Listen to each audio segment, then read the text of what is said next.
శ్రీ గురుభ్యో నమః. సదాశివసమారంభాం శంకరాచార్యమధ్యమాం అస్మదాచార్యపర్యంతాం వందే గురుపరంపరాం.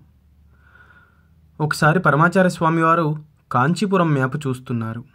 ఒక వీధిలో అనంత పద్మనాభేశ్వర స్వామివారి దేవాలయం అని వ్రాసి ఉండడం గమనించారు.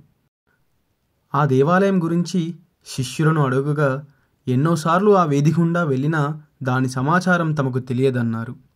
అక్కడ ఒక దేవాలయం చూసినట్టుగా ఎవరికీ గుర్తులేదు. ఆ దేవాలయాన్ని చూడదలిచి మహాస్వామివారు శిష్యులతో కూడి ఆ వీధిలోకి వెళ్ళారు. ఆ మ్యాపులో చూపినట్టుగా అక్కడ దేవాలయం లేదు. దాదాపు అంతా నోవాస గృహాలు ఉన్నాయి. ఇక్కడ దేవాలయం ఉన్నట్టు ఆనవాలు కూడా లేదు. అక్కడే వీధిలో నుంచొని మహాస్వామివారు కళ్ళు మూసుకొని కాసేపు ధ్యానమగ్నులయ్యారు. కొద్దిగా ముందుకు నడిచి ఒక ఇంటి వద్ద ఆగారు. తలుపు తట్టమని శిష్యునికి చెప్పారు.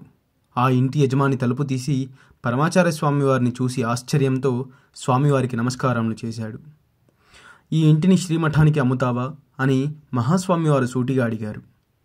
అతను వినయంగా లేదని సమాధానం ఇచ్చాడు. ఒకసారి ఆలోచించుకోమని చెప్పి ఎప్పుడైనా అటువంటి స్థితి వస్తే స్వయంగా తమనే కలవమని చెప్పారు. కొన్ని సంవత్సరముల తర్వాత ఆ ఇంటి యజమాని చంద్రమౌళిరావు పరమాచార్య స్వామి వారిని కలిసి తన కుమారుని ఆపరేషన్ నిమిత్తం ఆ ఇంటిని అమ్ముతున్నట్టుగా చెప్పాడు. కుమారునికి దీర్ఘాయుష్షు కలగాలని ఆశీర్వదించారు పరమాచార్య స్వామి. ఈ గొప్ప కార్యంలో తన వంతు సహాయానికి అతన్ని కూడా ఆశీర్వదించారు.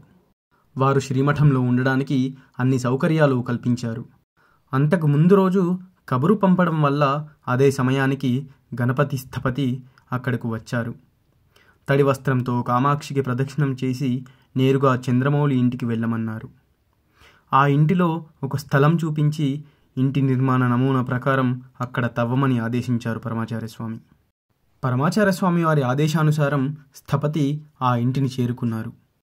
కానీ స్వామివారు చెప్పిన స్థలంలో సెప్టిక్ ట్యాంక్ ఉండడం చూసి కంగు తిన్నారు.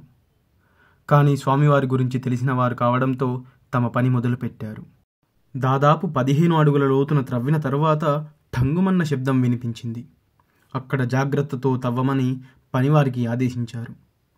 కొద్దిసేపట్లోనే అత్యంత దుర్గంధభూయిష్టమైనటువంటి ఆ స్థలంలో అతి సుందరమైన అనంత పద్మనాభేశ్వర స్వామివారి విగ్రహం బయటపడింది. గణపతి స్థపతి పరుగు పరుగున శ్రీమఠానికి వచ్చి వణుకుతూ ఆందోళనతో పరమాచార్య స్వామివారి ఎదుట నిలబడ్డారు. స్థపతి ఏమీ చెప్పకనే మహాస్వామివారు లేచి ఆ చోటికి బయలుదేరారు. అక్కడ చాలా మురికిగా దుర్గంధభూయిష్టముగా ఉండడంతో స్వామివారి రాకను వారించాలని ప్రయత్నించారు.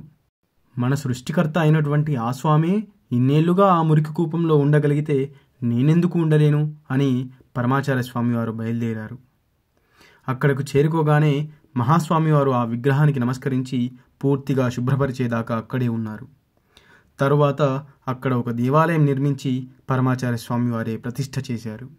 అన్ని కార్యక్రమాలను స్వామివారే పూర్తి చేశారు. ఇప్పటికీ కాంచీపురంలోని లింగప్ప వీధిలో అనంతశయనుడై ఆ అనంత పద్మనాభేశ్వర స్వామి భక్తులను కరుణిస్తూ వెలిసి ఉన్నాడు. అపార కరుణా సింధుం జ్ఞానదం శాంతరూపిణం శ్రీ చంద్రశేఖర గురుం ప్రణమామి ముదాన్వహం. సర్వం శ్రీ గురు దివ్యచరణారవిందార్పణమస్తు. స్వస్తి.